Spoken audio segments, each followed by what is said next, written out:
TRE 4 का इंतज़ार करने वालों के लिए एक मैं नया चीज़ धमाकेदार लेके आया हूँ जो कोई आज तक नहीं दे रहे हैं। सब जो है इधर उधर की बातें बताते हैं, लेकिन मैं बिल्कुल फैक्ट बात बता रहा हूँ आपको। BPSC TRE 4 की जो तैयारी कर रहे हैं उसके लिए ये बुक रामबाण है। ये 11th क्लास की है और 12th क्लास की, क्योंकि जो भी क्वेश्चन बन रहे हैं वो सारे के सारे क्वेश्चन इन्हीं बुकों से बन रहे हैं। ये 11th क्लास की TS double entry book keeping है, जिसमें आपके जो टॉपिक है आप चाहो तो BPSC के साइड से इस टॉपिक को निकाल सकते हैं। वहाँ पे भी ये टॉपिक दिए हुए हैं और यहाँ पे भी है। मैंने काफ़ी मेहनत करने के बाद इन चैप्टरों को कुछ निशान लगाए हैं।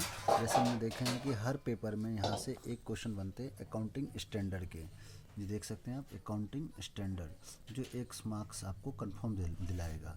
ठीक है। दूसरा क्वेश्चन बनता है बेसिस ऑफ अकाउंटिंग, यहाँ से भी एक क्वेश्चन बनते हैं।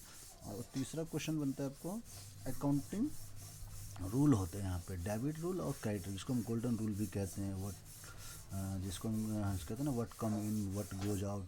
तो इसमें आता है हमारा पर्सनल, नॉमिनल और रियल अकाउंट, यहाँ से एक क्वेश्चन बनते हैं। तभी मैंने और भी चैप्टर निशान लगाए हैं पर अभी लिखे नहीं हैं पूरे से।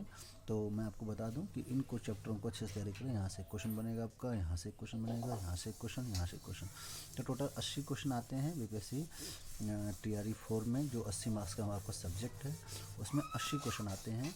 तो मैं 11th और 12th के कम से कम 60 चैप्टर तो नहीं है पर 60 क्वेश्चन मैं बता दूंगा आपको, कि क्योंकि दोनों मिला के 20 इसमें हैं, लगभग 18-20 12th में भी है, तो 40 हो गए। और एक चैप्टर से किसी चैप्टर 2-2 क्वेश्चन भी आए हैं। तो अब 60-70 क्वेश्चन जो आपको बुक के अंदर से मिल जाएंगे और वो मैं आपको बताऊंगा कि कहाँ से मिलेंगे। ठीक है। तो अब हम आपको बता रहे हैं यहाँ से आपको 4 चैप्टर तैयार करना है। यहाँ से 2 क्वेश्चन, इसमें से भी 2 क्वेश्चन आते हैं जो हमारा डेबिट रूल क्रेडिट रूल है। एक क्वेश्चन आते हैं सोर्स ऑफ डॉक्यूमेंट से, 2 क्वेश्चन आते हैं यहाँ से स्टैंडर्ड अकाउंटिंग स्टैंडर्ड से, और एक क्वेश्चन आते हैं बेस ऑफ अकाउंटिंग से। यहाँ देखिएगा आप, अकाउंटिंग इक्वेशन से क्वेश्चन नहीं आते हैं, क्योंकि इसमें जो है इक्वेशन बनाना होता है, और जो इक्वेशन बनाना होता है उसमें से क्वेश्चन नहीं आते हैं। क्वेश्चन सॉल्व करने के ऑब्जेक्टिव होता है क्वेश्चन।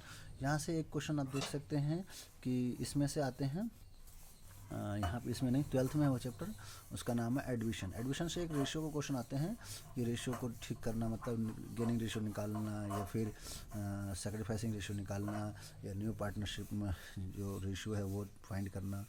तो वो सब भी आते हैं 1 नंबर का। तो कुछ चैप्टर ऐसे हैं जिसमें से क्वेश्चन आते ही आते हैं। तो आप लोग इस सब को एक बार ध्यान से देखिएगा। और मैं ये सारे लिख रखा हूँ कौन से चैप्टर से कहाँ से कितने क्वेश्चन आते हैं, इसमें भी लिख रखा हूँ कि यहाँ से कौन सा क्वेश्चन आसान है, कौन सा मुश्किल है, ये सारे लिख रखा हूँ मैं धीरे धीरे आपको सब ये बताता रहूँगा।